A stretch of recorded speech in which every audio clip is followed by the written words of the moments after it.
το φάουλ του Θανάση του Κυρίτσι και κάτω από άλλες προϋποθέσεις θα ήταν και για κάρτα αυτή η φάση, η ενέργεια μάλλον.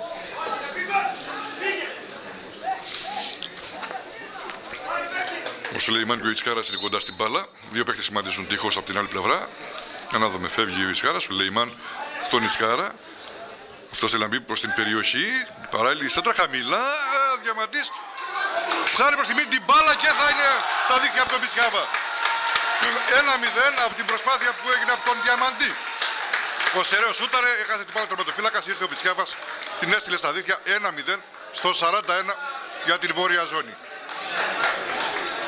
1-0. Σούτ του Διαμαντή, έχασε την μπάλα του τερματοφύλακας, ήρθε ο Πιτσιάβας, τον κεραυνοβόλησε. 1-0 στο 41. Για να δούμε τώρα εδώ, στα όρια της μεγάλης περιοχής, από πλευράς της βόρειας ζώνης. Για να δούμε τώρα, εκτελείται τώρα το κόρνερ, καλοτραβηγμένα. Από μια πολύ μεγάλη ευκαιρία, καρφωτή κεφαλιά από τον Πιτσιάβα. Φοβερή φάση, δεν έγινε όμως το 3-0.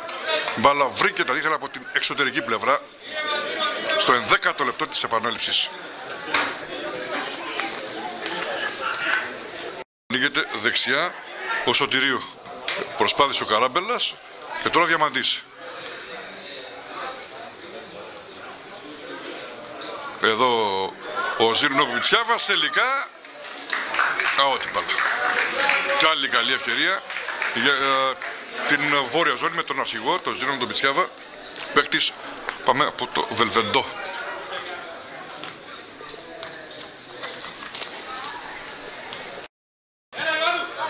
Και έγινε το λάθος από την πίεση. Διαμαντής έχει προωθηθεί. Παλιά στον κενοχώρο για τον Πιτσιάβα. Πιτσιάβας θέλει να μπει μέσα στην περιοχή. Πιτσιάβας βγαίνει τερματοφύλακας στον κεραυνοβολή. Πέφτει τερματοφύλακας. Καλαϊτζίδης παραχωρεί κόρνερ. Καλή στιγμή για να πέτυχε ένα τρίτο γκολ ο Πιτσιάβας.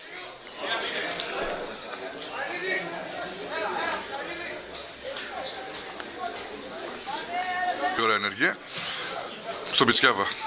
Για να δούμε τον αρχικό τώρα. Ανοίγει το Ιωάννου.